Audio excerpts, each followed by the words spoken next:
भूर्भुवः स्वः। बोलिए।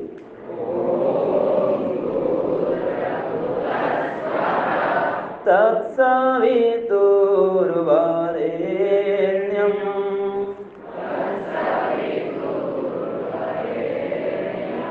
भर्गो देवस्य धीमहि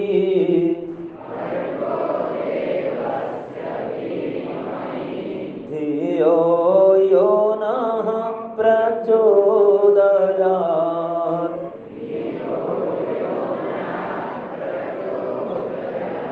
बोलो ओम भूर्भुवः स्वः।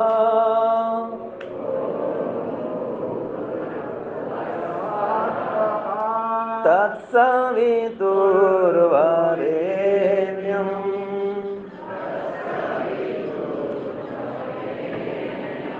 भर्गो देवस्य धीमहि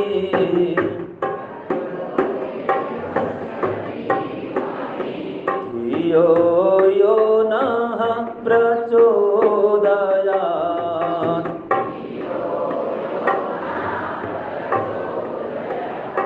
बोलो ओम भूर्भुवः स्वः।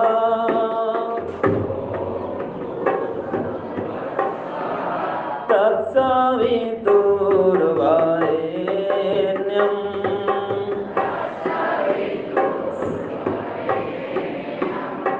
भर्गो देवस्य धीमहि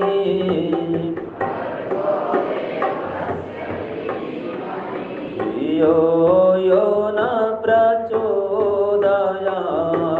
धियो यो न प्रचोदयात्। ॐ भूर्भुवः स्वः।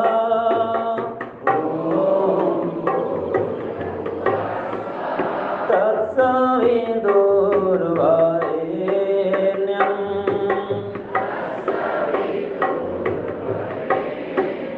भर्गो देवस्य धीमहि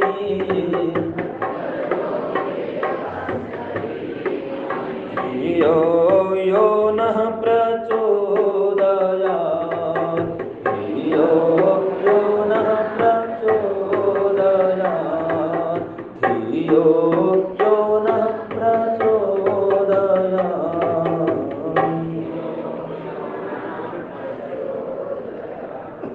तो हम गायत्री मंत्र क्यों बोलें, इस पर हम आज विचार करेंगे। देखो, इसलिए बोलें गायत्री मंत्र कि आप सब लोग क्या महान बनना चाहते हैं? बोलो हाँ कि ना। शाबाश। तो क्या महान बनना चाहेंगे, इतने से महान बन जाएंगे, या महान बनने के लिए कुछ करना पड़ता है? बोलो, कुछ करना पड़ता है ना भाई। तो क्या करना पड़ता है, मैं आपको वो बताऊंगा। जीवन में अगर महान बनना है तो क्या करना पड़ता है? तो सबसे पहले तो ये जो गायत्री महामंत्र है, इसका जप करना पड़ता है। नाम ही महामंत्र है। दुनिया का सबसे बड़ा काम, सबसे श्रेष्ठ काम, सबसे ऊंचा काम क्या है बताइए? सबसे बढ़िया काम दुनिया का, जिससे बड़ा काम और दुनिया में कोई भी नहीं है, वो कौन सा काम मुझे बताओ आप? कोई बताइए, सामने बताओ, बैठो आप भाई। आपका नाम क्या है? सामने वाले। हाँ, आप बताइए, कोई बात नहीं। जाडेजा देवदत्त। शाबाश। तो सबसे बढ़िया काम क्या बताओ दुनिया का? बताओ, जोर से बोलो, श्रेष्ठ काम सबसे क्या है? क्या करना?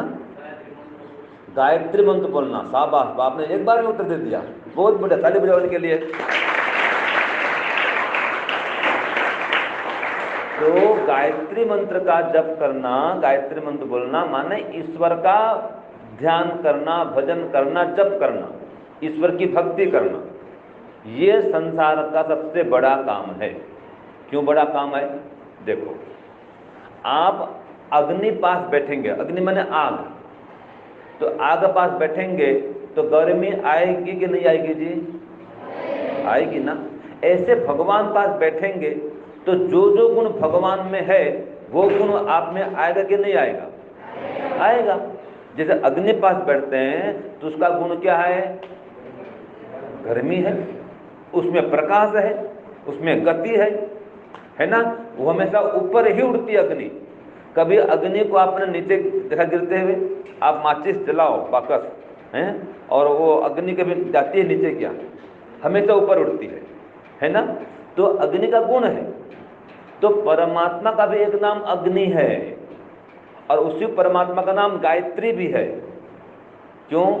देखो, परमात्मा में ज्ञान विज्ञान भरा हुआ है, परमात्मा ज्ञान स्वरूप है, इसलिए उसका नाम अग्नि भी है। परमात्मा का नाम भौतिक अग्नि तो है ही, जो आग जलाते हैं वो भी आग है, अग्नि है, लेकिन भगवान का नाम भी एक अग्नि है और उसका एक नाम गायत्री भी है। गायत्री माने क्या होता है? गायंतम त्रायते इति गायत्री। बोलो, गायंतम त्रायते इति गायत्री।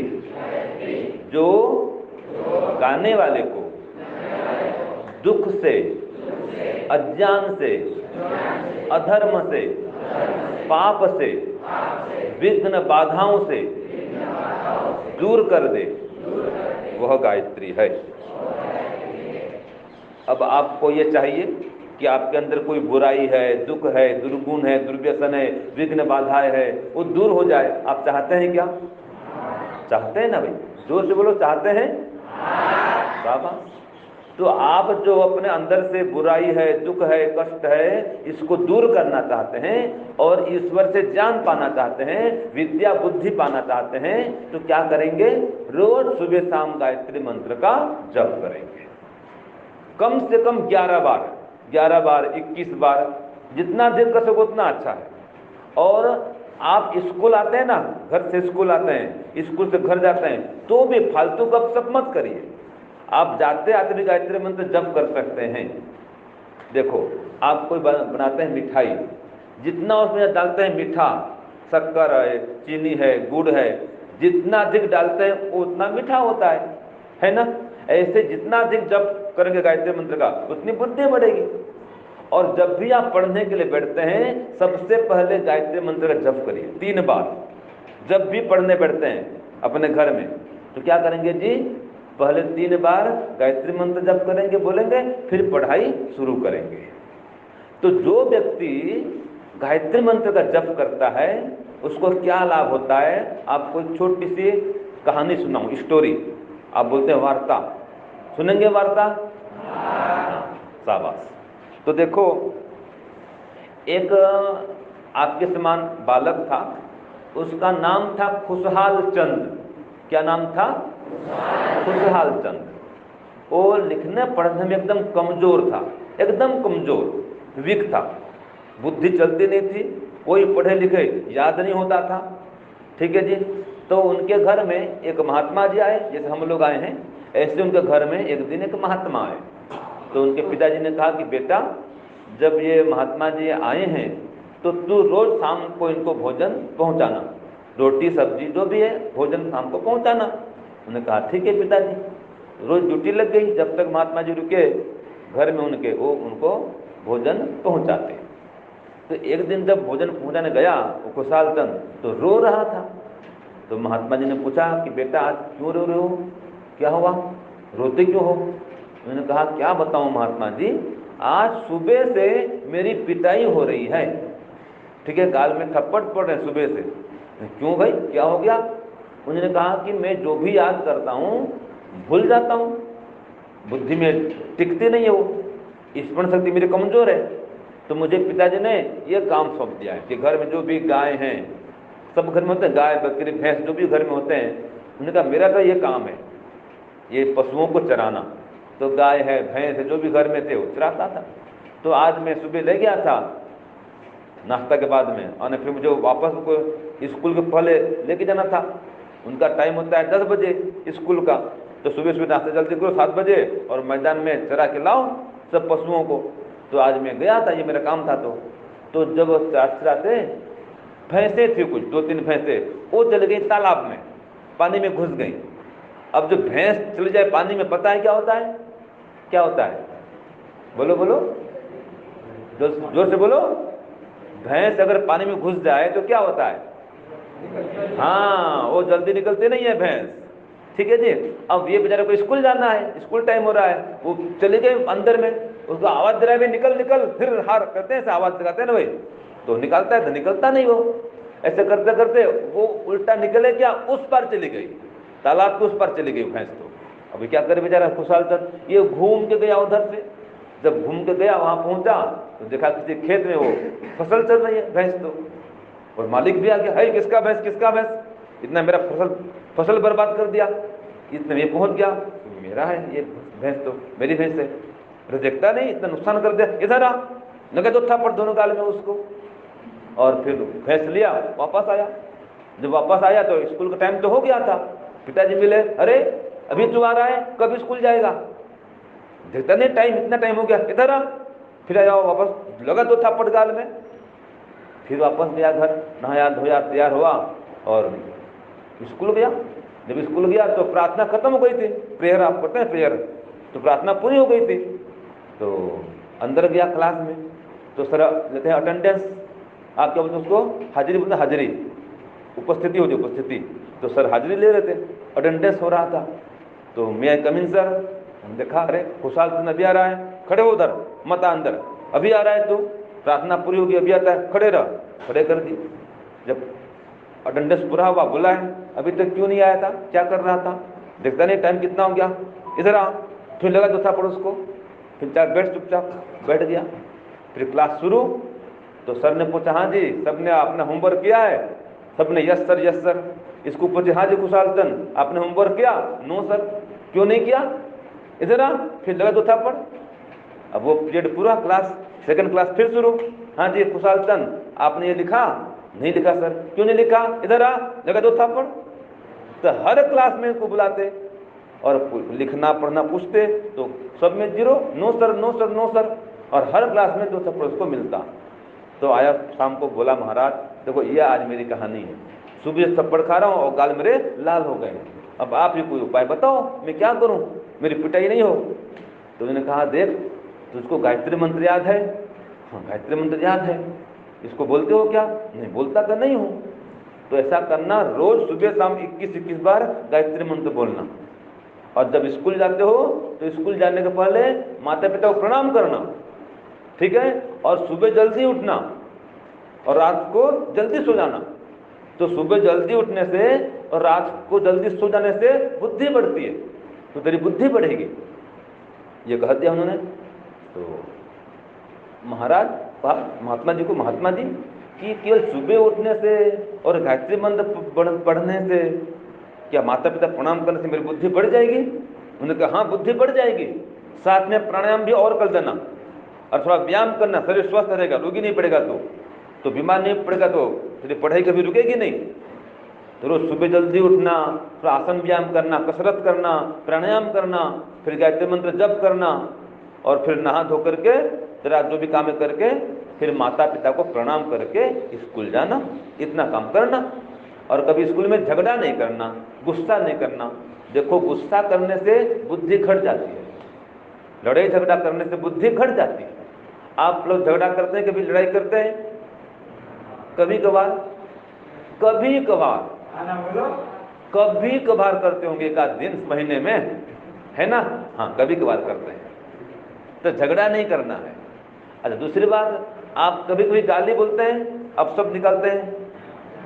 नहीं, कोई गाली नहीं बोलता कभी। जब झगड़ा करते, गुस्सा करते तो नहीं बोलते कुछ, कोई भी नहीं बोलता।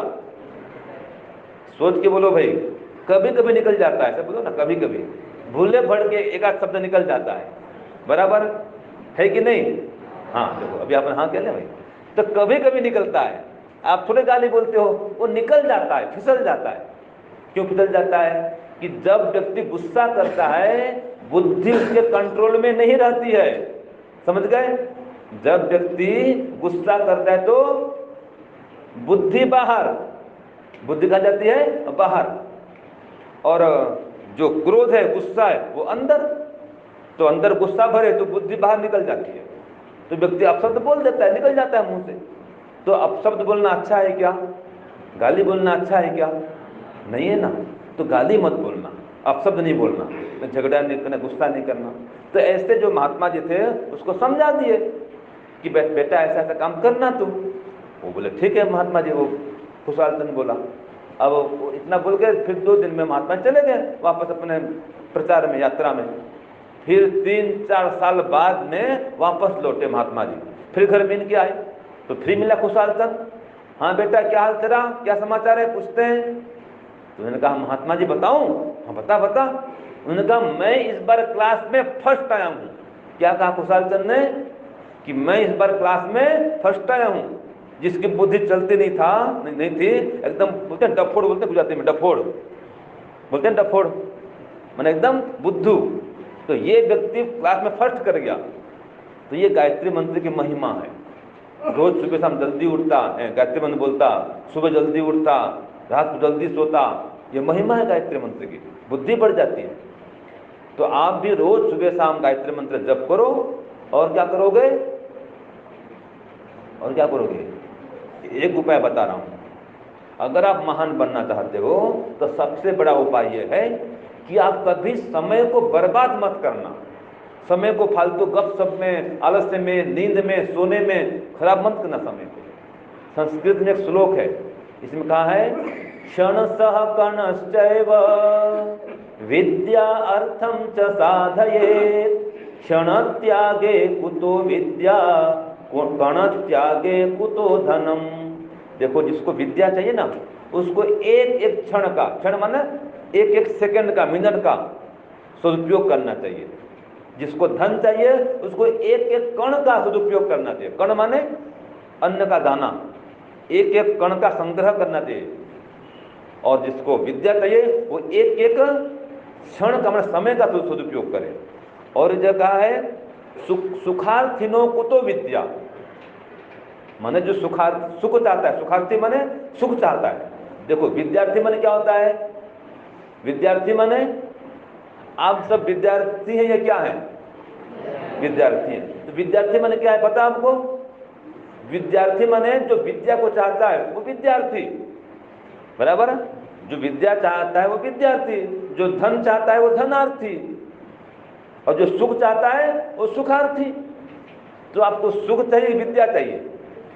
विद्या चाहिए। तो विद्या चाहिए तो सुख की भावना को छोड़ दो। अगर सुख चाहिए तो विद्या नहीं मिलेगी, क्यों? आप तो सोते रहेंगे, आराम से जीवन जिएंगे। आपको आराम पसंद है तो याद रखना आराम हराम है। अगर सुख लेना हो ये खाने पीने, घूमने फिरने का, ये मोबाइल गेम का, टीवी का, मोबाइल का, तो विद्या नहीं आएगी। ठीक है जी? तो समय का सदुपयोग करना, कोई बर्बाद मत करना। आप सब लोग ये रखते हैं, मोबाइल रखते हैं, मोबाइल यूज करते हैं आप लोग? करते हैं ना भाई, आजकल तो ऑनलाइन चलता है ना क्लास भी। तो ईमानदारी से बोलना, आपका जब ऑनलाइन क्लास चलता है इसके बाद भी आप घंटा घंटा देखते हैं ना मोबाइल, कोई वीडियो गेम खेलता है, कोई क्या करता है, कोई क्या करता है। और कई तो बच्चे ऐसे होते हैं ऑनलाइन क्लास चल रहा है तो भी वो फालतू गपशप कर देंगे। ये सुन रहे हैं क्लास में, सर सुनते हैं कि हाँ ऑनलाइन क्लास में है, वीडियो ऑफ कर देंगे और गपशप करते रहते हैं। ये अच्छा है क्या? नहीं है ना भाई। तो समय का दुरुपयोग कर रहे हैं, आप समय को नष्ट कर रहे हैं, बर्बाद कर रहे हैं। तो ऐसा नहीं करना है।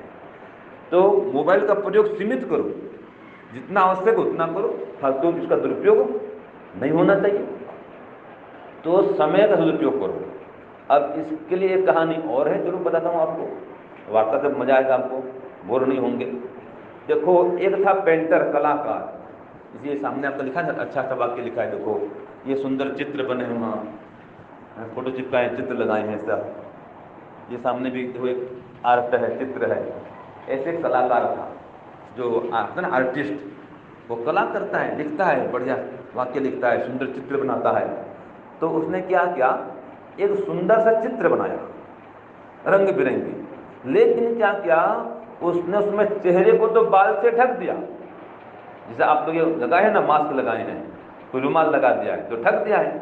और आप पूरा ढक दो तो सिर से यहाँ तक पूरा ढक दो तो क्या आपको कोई पहचान पाएगा? नहीं पहचान पाएगा। तो एक कलाकार था, चित्र बनाया और क्या किया उसने, पूरे चेहरे को ढक दिया और उसमें 2 पंख लगा दिए।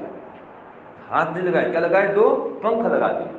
और जो पीछे है, पीछे उसको गंजा कर दिया, गंजा में टकला, पीछे बाल नहीं, सामने तो बाल बहुत कर दिया, पूरे बाल से चेहरे को ढक दिया, और पीछे क्या है, एक भी बाल नहीं, टकला कर दिया उसको, और 2 पंख लगा दिया गया। और जो भी आता देखता, भाई ये क्या चित्रकार है, क्या चित्र बनाया, कौन है ये किसका फोटो बनाया ये चित्रकार ने। जो भी आता देखता कुछ समझ नहीं पाता। फिर कहा कि बुला उसको, ये किसका चित्र बनाया, पूछे उसको बुलाया गया। पूछ, हाँ जी चित्रकार आर्टिस्ट महोदय, आप बताओ ये चित्र किसका है, दिखता नहीं चेहरा इसका, और 2 पंख लगा इसमें तो, और पीछे बाल नहीं है, ये है कौन। उन्होंने कहा ये समय है। क्या कहा उन्होंने, चित्रकार ने, ये समय है, अवसर है, कि जब व्यक्ति के पास में अवसर होता है, समय होता है, उसको पहचान नहीं पाता, और जब अवसर चला जाता है, समय बीत जाता है, तो वो इतना जल्दी से चला जाता है कि मनुष्य को पंख लगे हैं, वो चलता नहीं, दौड़ता नहीं, एकदम उड़ता है। अभी आप देखते देखते विद्यार्थी जीवन में ना, देखते देखते कुछ ही साल में बड़े हो जाएंगे, तो समय दौड़ता है, भागता है फटाफट, और जब समय चल जाता है, उड़ता है, फिर कोई को पकड़ना चाहे पकड़ नहीं सकता, क्यों, पीछे बाल भी नहीं है, टिकला है पीछे। तो जब सामने होता है उस समय अवसर, उसकी व्यक्ति पहचान नहीं सकता, जब जाता है तो उड़ के जाता है, जल्दी निकल जाता है, फिर कोई पकड़ना चाहे पकड़ नहीं सकता। आपने आज तक पकड़ा है समय को, ये 2 साल देखते देखते बीत गए, कोरोना काल के बीत गए ना, स्कूल चलता था आपका, स्कूल बंद हो गया था, तो देखते देखते लगभग 2 वर्ष हो गए ना, ये समय है, फटाफट चलता है। तो इसलिए समय के महत्व को समझो, समय को बर्बाद नहीं करना। जो महान बनना चाहते हैं, परीक्षा में अधिक नंबर लाना चाहते हैं, तो समय का सदुपयोग करना, और सुबह जल्दी उठना, रात को जल्दी सोना। अच्छा, आप में से कितने ऐसे विद्यार्थी हैं जो रोज रात को 10 बजे के पहले पहले सो जाते हैं, ऊंचा हाथ करो, हाथ थोड़ा, 10 बजे पहले सोने वाले, हाँ शाबाश, हाथ नीचे। फिर जो 10 बजे के बाद में सोता है, और 10 और 10:30 के बीच में सो जाता है, ऊंचा करो हाथ, 10:30 तक जो सोता है, हाथ नीचे, शाबाश। और 11 बजे तक जो सोता है वो ऊंचा करो हाथ, 11 बजे वाले भी हैं, हाँ ठीक है। और 11:30 वाले कौन है, जो 11:30 सोता है, 11:30 में जो सोता है, ऊंचा करो हाथ। 11:30 में कोई है सोने वाला, कोई नहीं, सब लोग 11 तक सो जाते हैं, अच्छी बात है। ये 11 का 10 करना, ठीक है। अब आप में से सुबह 5 बजे कौन कौन उठता है, जो 5 बजे उठता है, ऊंचा करो हाथ। ये उठने वाले 5 बजे हैं, शाबाश, हाथ नीचे। अब 6 बजे तो जो उठता है, ऊंचा करो हाथ, 6 बजे उठने वाले बहुत ज़्यादा है, हाथ नीचे। 7 बजे जो उठता है, 7 बजे ऊंचा करो हाथ, 7 बजे उठने वाले हैं, वाह वाह, 7 बजे वाले भी हैं, हाथ नीचे। और 8 बजे संडे को जो उठता है, ऊंचा करो हाथ, संडे को जो सुबह उठता है, रविवार को 8 बजे उठता है, कोई है, ऊंचा करो हाथ, हाँ 8 बजे वाले भी हैं। और भी कोई है उठने वाला 8 बजे, हाँ जी, कोई है। तो देखो ये अच्छा है क्या, नहीं है ना। सुबह सुबह उषा रानी एक धन बांटती फिरती है, जो जागता है वो पाता है, जो सोता है वो खोता है। समझ गए। अगर आयु चाहिए, विद्या चाहिए, बुद्धि चाहिए, सुबह जल्दी उठ, इससे बुद्धि बढ़ती है, आयु बढ़ती है, और माता पिता प्रणाम करो। एक श्लोक में पढ़ता हूँ, इसमें कहा है, अभिवादनशीलस्य नित्यं वृद्धोपसेविनः चत्वारि तस्य वर्धन्ते आयुर्विद्या यशोबलम्। जो माता पिता, गुरु, आचार्य, विद्वान, अतिथि, इन सबको प्रणाम करता है, इनकी आज्ञा का पालन करता है, उनको 4 चीज फ्री मिलता है। क्या क्या मिलता है, जरा देखो, बोलो, आयु, विद्या, यश, बल। किसको मिलता है, बोलो किसको मिलता है, जो माता पिता और गुरुजन को प्रणाम करता है। तो आप लोग माता पिता को नमस्ते करके, प्रणाम करके स्कूल में आते हैं क्या, कौन कौन आता है प्रणाम करके, ऊंचा करो हाथ, हाँ कुछ लोग हैं बस, ये तो नहीं चलेगा ये सब। जो माता पिता को पढ़ाते हैं, लिखाते हैं, आप उनको नमस्ते करके नहीं आते हैं। कोई थोड़ा सा कोई सहायता करता है, बोलते हैं थैंक्स, थैंक यू, बोलते हैं आभार, बोलते हैं ना। और माता पिता आपके इतना अच्छा कर रहे हैं, आपको उनको कोई थैंक यू नहीं करते। अच्छा, माता पिता को नमस्ते करना अच्छा ही खराब है, बताओ। अगर खराब है तो मत करना भाई, और अच्छा है तो करना, बराबर ना। अगर आपको अच्छा लगता है तो करो, और अच्छा नहीं लगता है तो मत करो। मैं तो साफ बोलता हूँ कि आपको माता पिता को प्रणाम करना खराब लगता है, जिनको खराब लगता है उनका करो हाथ। जिनको खराब लगता है माता पिता प्रणाम करना, सबको अच्छा लगता है, तो नमस्ते क्यों नहीं करते? करना चाहिए ना। तो कल से नमस्ते करेंगे, हाँ कि ना? शाबाश। आप स्कूल आते हैं, अपने सर को नमस्ते करते हैं? जब भी सर मिलते हैं, प्रार्थना के बाहर भी नमस्ते करते हैं? अच्छा, स्कूल के बाहर कोई मिल के नमस्ते करते हैं? कौन कौन नमस्ते करता है स्कूल के बाहर भी? जब भी सर मिले स्कूल के बाहर, नमस्ते करते हैं आप? देखो, कोई भी नहीं करता है, कोई ऊंचा नहीं कर रहा हाथ। ये तो अच्छा नहीं ना भाई। जो सर आपको दिन भर पढ़ाते हैं स्कूल में, आप उनको नमस्ते नहीं करते, और स्कूल में आते घर में नमस्ते नहीं करते माता पिता को, ये ठीक नहीं है। तो माता पिता गुरु आचार्य, इनको हर दिन नमस्ते करना चाहिए। मैंने कहा ना अभी, नमस्ते करने पर 4 चीज मिलता है। फिर बोल दूं, आयु, विद्या, यश, बल। किसको मिलता है? हाँ, आप करेंगे अब? शाबाश, फिर तो आप अच्छे बच्चे भी, आप तो सब बात मान रहे हैं, अच्छी बात है। तो देखो, माता पिता को प्रणाम करना, व्यायाम करना, सुबह जल्दी उठना, रात को जल्दी सोना। और एक बात है, हमेशा सरल विनम्र रहना। देखो, ये होता है ना पेड़, जब उसमें फल आता है पेड़ में, तो क्या होता है जी? फल आने पर पेड़ झुक जाता है या ऊपर उठता है? झुक जाता है। तो जैसे जैसे आप विद्या पढ़ेंगे, विद्या आएगी, आपको झुकना है, माने विनम्र होना है। कभी भी माता पिता गुरु से आप कितना पढ़ लो लिख लो, उनसे कभी आगे नहीं बढ़ सकते, उनसे अधिक पूज्य कभी नहीं हो सकते, उनसे बड़े नहीं हो सकते। देखो, हमारे देश का प्रधानमंत्री कौन है बोलो? पूरा नाम क्या है इसका? नरेंद्र दामोदर दास मोदी। वो जब भी अपने घर में आता है ना, अपने माँ को पैर छू के नमस्ते करते हैं, पता है आपको?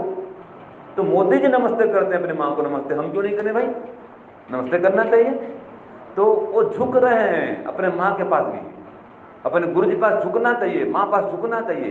जो झुकता है वो आगे ऊपर उठता है, जो नहीं झुकता है उसका कोई कल्याण नहीं कर सकता है। तो इसमें कोई बहानाबाजी नहीं चाहिए। एक बात और बता दूं आपको, बोलो, जिसके सपने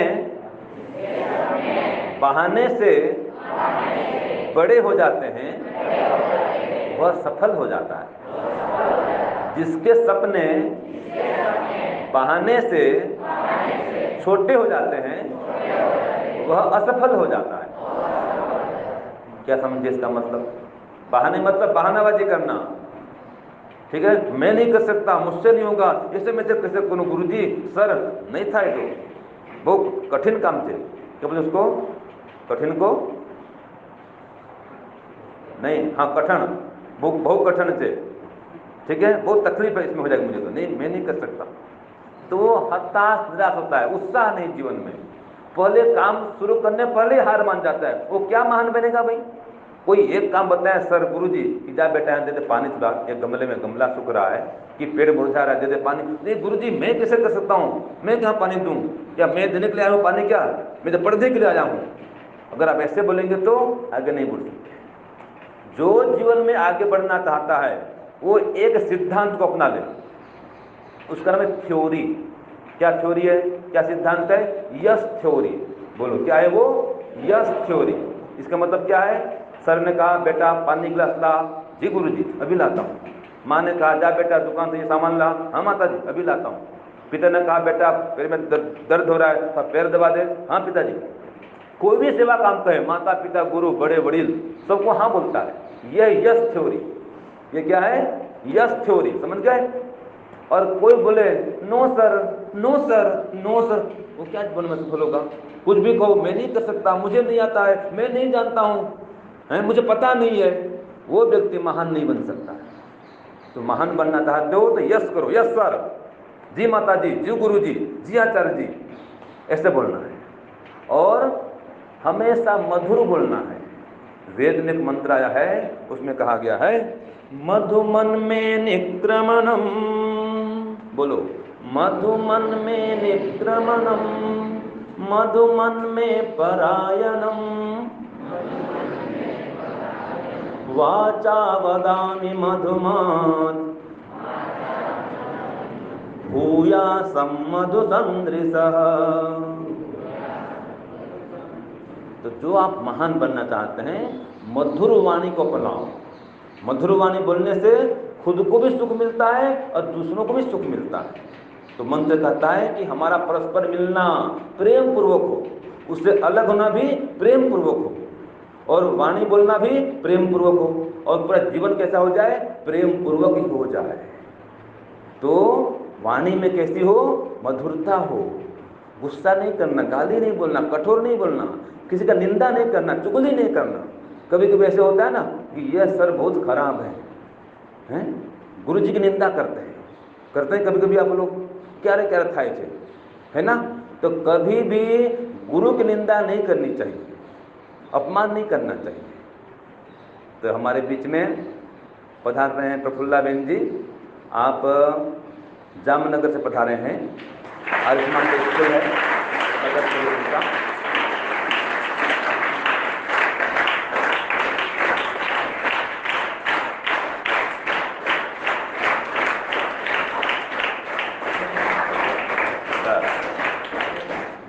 तो मैं बता रहा था कि वाणी में क्या हो जी, मधुरता हो। बोलो, वाणी में क्या हो, मधुरता हो। तो कभी कठोर नहीं बोलना।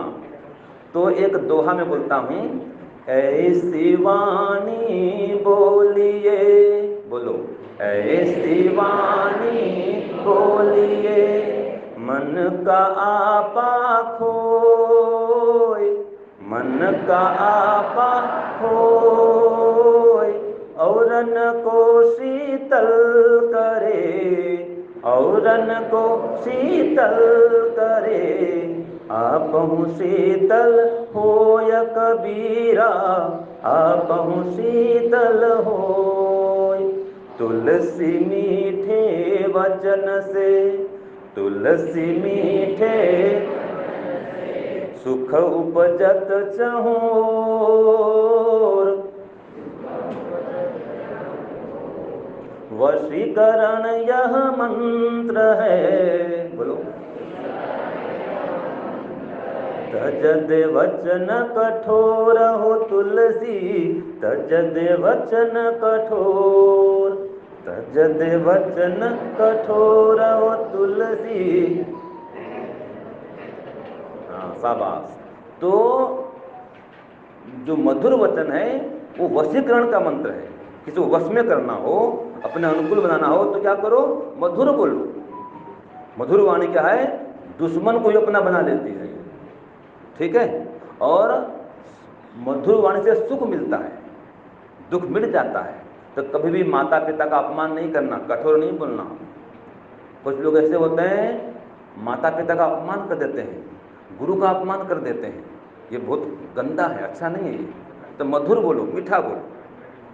और एक बात बता दूं आपको, जीवन में कभी कोई नशा नहीं करना।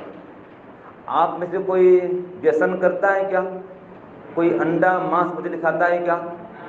नहीं खाते ना, अच्छी बात है। तो हम सब पर दया करें, किसी पर हिंसा नहीं करें। मार काट करना हमारा धर्म नहीं है। हाँ, हम पर कोई आक्रमण करे तो हम अपने को समर्थ बनाएं, स्वयं की रक्षा के लिए आप मजबूत बने, ये तो ठीक है, लेकिन हम हिंसा नहीं करेंगे। एक बात और है, कभी भी झूठ नहीं बोलना चाहिए।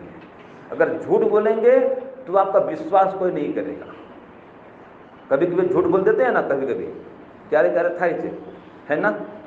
तो झूठ बोलना, हिंसा करना, चोरी करना अच्छा है क्या? बिना बताए किसी की वस्तु को उठाना भी नहीं चाहिए, चोरी है वो। तो पूछ के लो, पूछ के प्रयोग करो।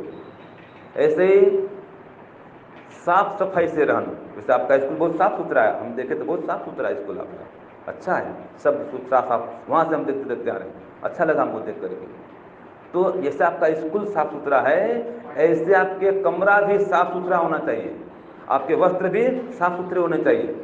अच्छा, इसमें से कितने विद्यार्थी हैं जो अपने वस्त्र स्वयं धोते हैं? ऊंचा करो हाथ। जो अपना कपड़ा खुद धो लेता है, हाँ, कुछ लोग धोते हैं कपड़े, अच्छी बात है, हाथ नीचे।